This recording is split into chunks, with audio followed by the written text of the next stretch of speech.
हाँ जी, नमस्ते। श्रद्धेय हाँ जी जी जी जी। गुरु महेंद्र सिंह जी, प्राचार्य श्री गुरु नानक देव खालसा कॉलेज। अनुपम जी हमारे बीच अभी नहीं आए हैं, अच्छा आ गए हैं अनुपम जी। दीपमाला जी, गिल साहब भी दिख रहे हैं जी। बलवीर कुंद्रा जी, रेणु दुग्गल जी, शैलजा जी और इस आभासी मंच में उपस्थित समस्त महानुभाव।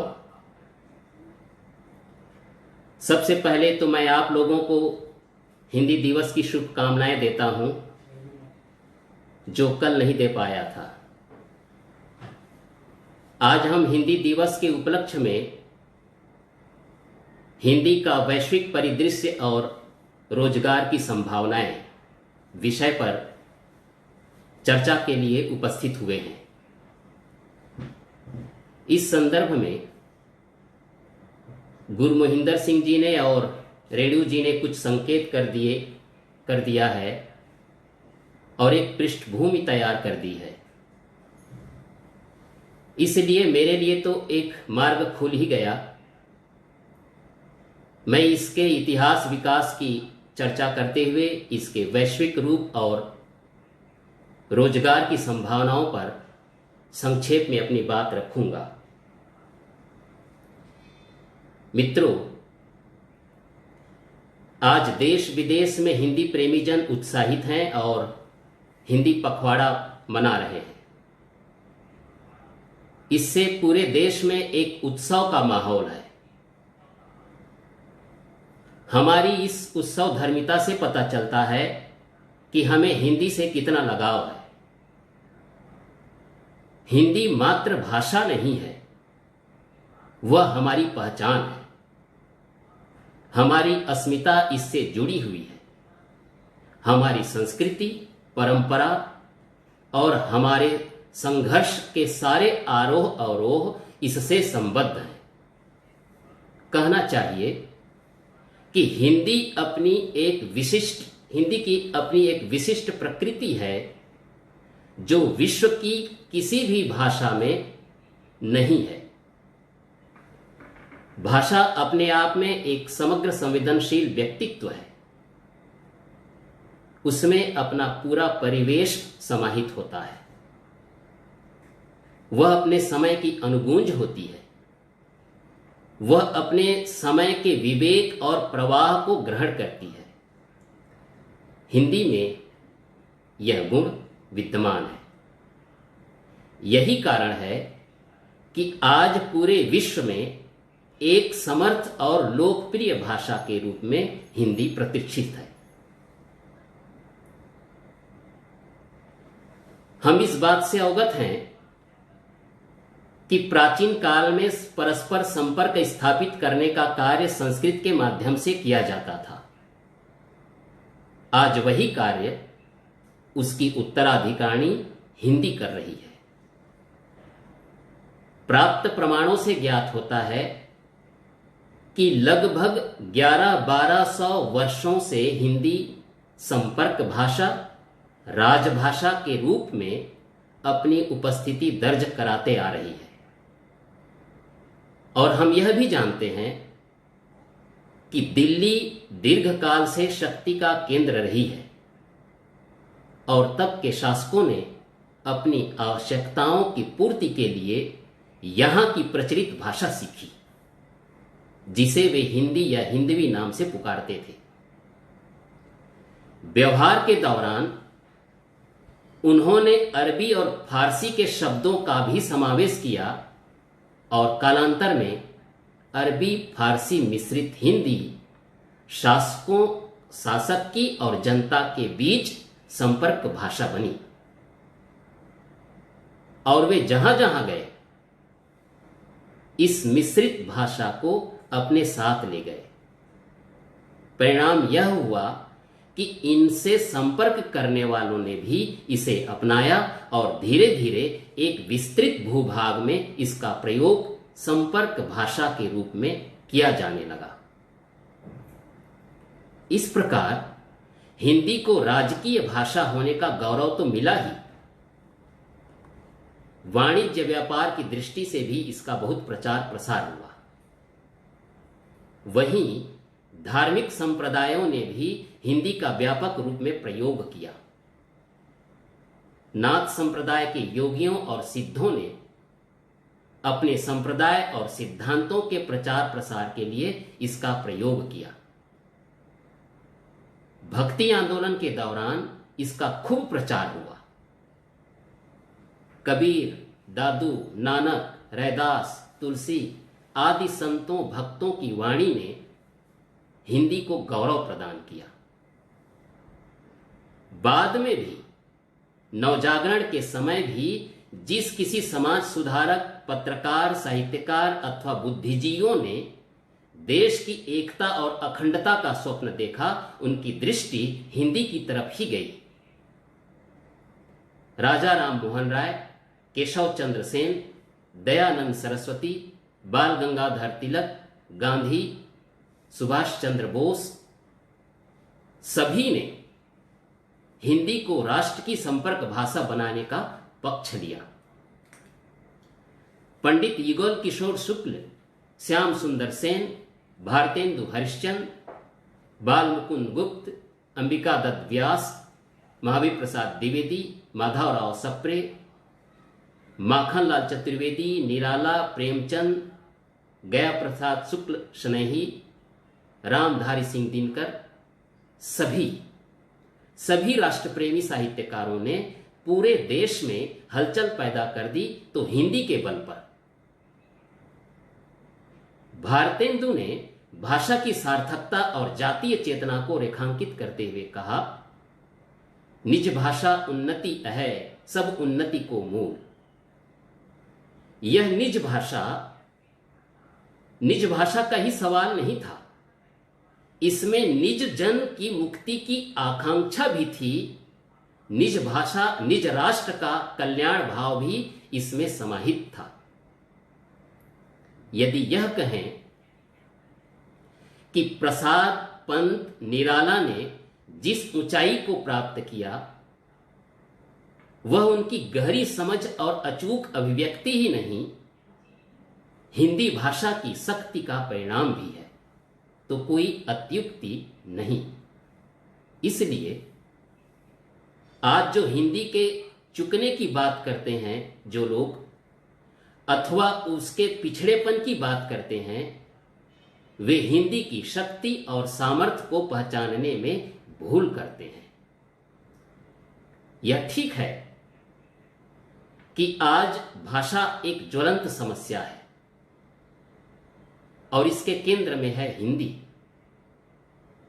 यही नहीं, अब तो क्षेत्रीय भाषाओं की और बोलियों की भी चर्चा होने लगी है, जिसकी ओर गुरु मोहिंदर सिंह जी अभी संकेत कर रहे थे। इन विवादों और समस्याओं के कई कारण हैं, परंतु जरा हम ठहर कर सोचें तो स्पष्ट होगा कि अधिकांश भारतीय भाषाओं में इसके लिए बहुत कम अवसर है। सच तो यही है कि भारतीय भाषाएं किसी न किसी रूप में एक दूसरे से संबद्ध हैं और एक दूसरे की ताकत हैं। अतः हमें भाषाओं की संबद्धता और शक्ति को पहचानने की आवश्यकता है।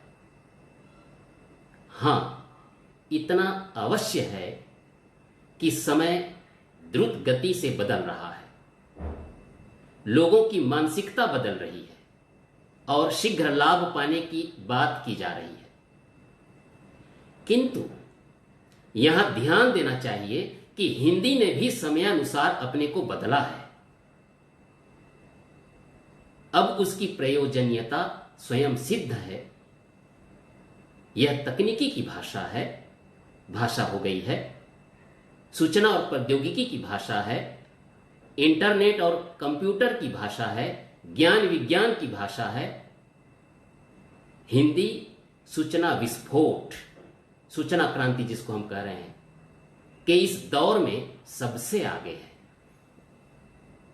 इसमें व्यापार और बाजार की तमाम संभावनाएं विद्यमान हैं। अपनी उपयोगिता और प्रभावशीलता के कारण यह बाजार की सबसे लोकप्रिय भाषा है, जिस ओर रेणु जी भी और हर गुरु मोहिंदर सिंह जी भी चर्चा कर रहे थे। परंतु इसका अर्थ यह नहीं समझ लेना चाहिए कि हिंदी बाजार की भाषा हो गई है। यह तो इसके लचीलेपन को ही दर्शाता है। हिंदी की सबसे बड़ी विशेषता है कि यह शिक्षित और अशिक्षित सबकी भाषा है, आम जनजीवन की भाषा है। खेतों में काम करने वाले किसान भी इसमें उसी आत्मीयता और सहजता के साथ बात करता है जिस आत्मीयता और गंभीरता के साथ कोई अधिकारी या कर्मचारी उनसे बात करते हैं। मित्रों, हम जानते हैं कि भारतीय समाज में स्वतंत्रता पूर्व और प्राप्ति के पश्चात की स्थितियों में काफी बदलाव आया है, जिसकी चर्चा हम अभी कर रहे थे। स्वतंत्रता प्राप्ति के बाद हमारे विचार बदले, हमारा रहन सहन बदला, प्रगति के मार्ग बदले और हमारी आवश्यकताएं भी बदली। अब हम जीवन को एक नए रूपों में नए सिरे से देखने लगे हैं। इसे आधुनिकता का प्रभाव कहा जा सकता है, किंतु इसमें कई प्रकार की विकृतियां भी दिखाई देने लगी हैं। इस बात को इनकार नहीं किया जा सकता। सामाजिक आर्थिक दृष्टि से हम संपन्न तो हुए हैं, किंतु इसके साथ ही एक नए ढंग की पूंजीवादी उभार भी आया है, जिसकी अंधी दौड़ में हम सब शामिल हैं। यह पूंजीवाद सौदागरी पूंजीवाद है या औद्योगिक पूंजीवाद, इस पर विचार करने की आवश्यकता है, क्योंकि आज का बाजारीकरण इसका नवीनतम रूप है, जिसका सीधा संबंध शक्तिशाली देशों से है। हिंदी के साथ ही दूसरी भारतीय भाषाएं भी इस बाजारीकरण से प्रत्यक्ष रूप से प्रभावित हैं। इसलिए आज एक ऐसी भाषा नीति की आवश्यकता है जिसमें सभी भाषाओं की भूमिका एकदम स्पष्ट हो, जिस ओर संकेत अभी प्राचार्य महोदय कर रहे थे।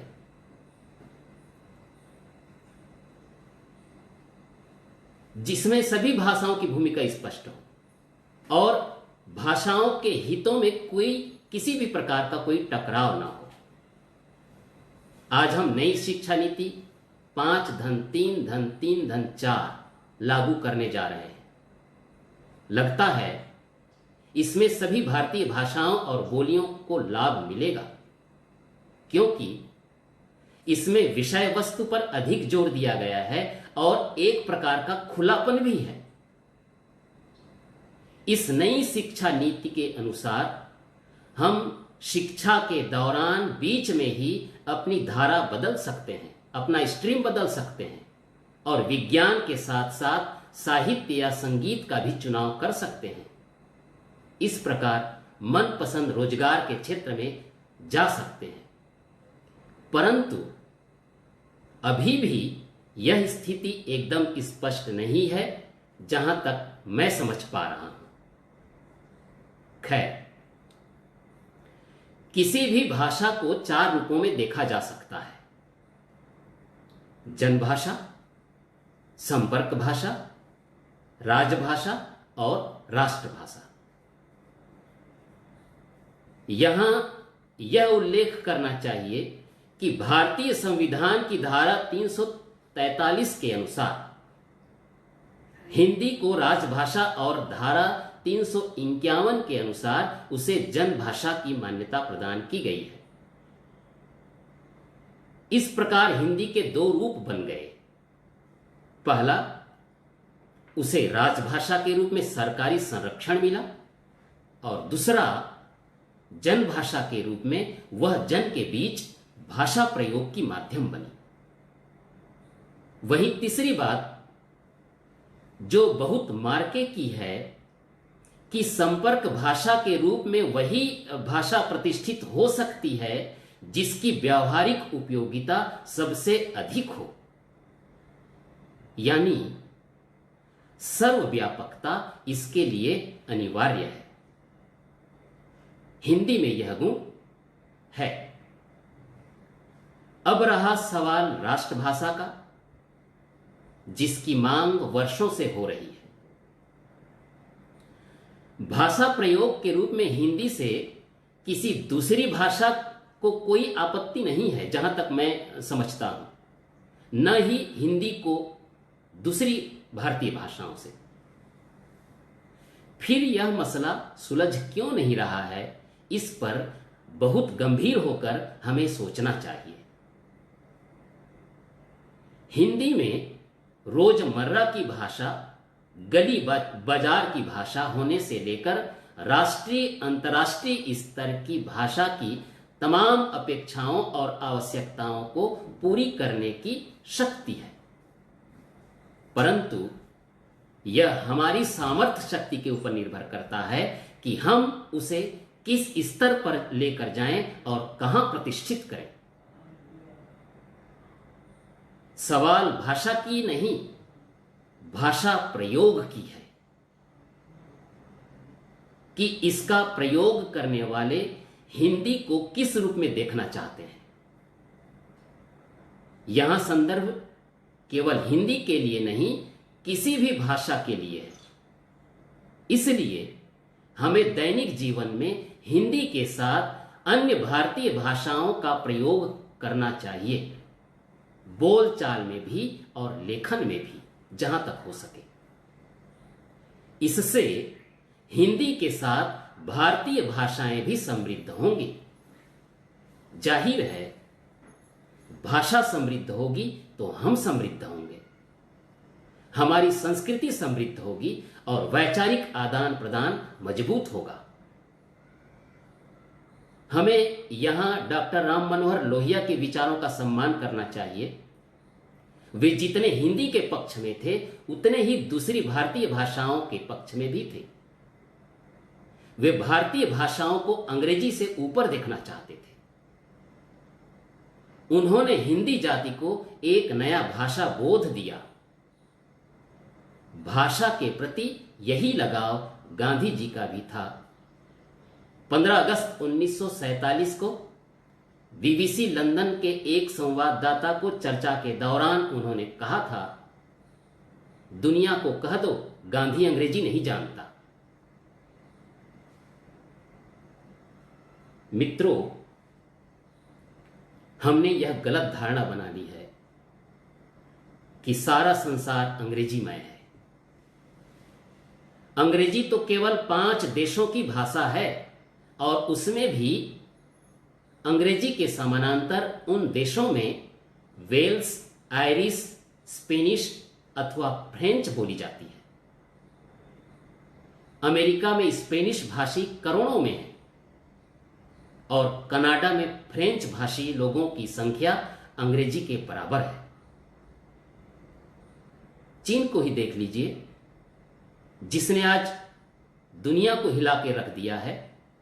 वहां अंग्रेजी बोलने वालों की संख्या कितनी है? केवल कुछ प्रतिशत। जापान की भी यही स्थिति है।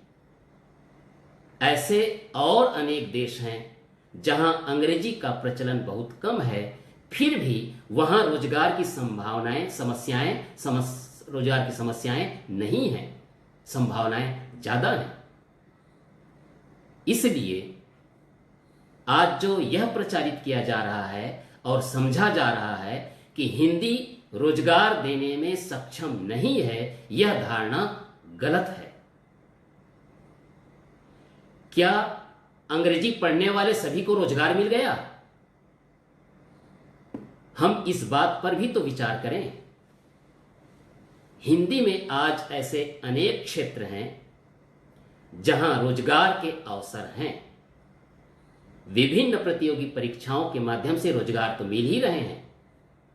रेडियो में, टीवी, पत्रकारिता या सोशल मीडिया में भी संपादक, उप संपादक, reporter, proof reader, radio jockey, anchor आदि की आवश्यकताएं होती हैं। इसी तरह फिल्मों में, धारावाहिकों में, मार्केटिंग में, विज्ञापन कंपनियों में स्क्रिप्ट राइटर, संवाद लेखक आदि की मांग बढ़ रही है। इतना ही नहीं, कॉल सेंटरों में, वेबसाइट में, हिंदी सॉफ्टवेयर के क्षेत्र में अच्छे अवसर भी मिल रहे हैं। सवाल है मेहनत की।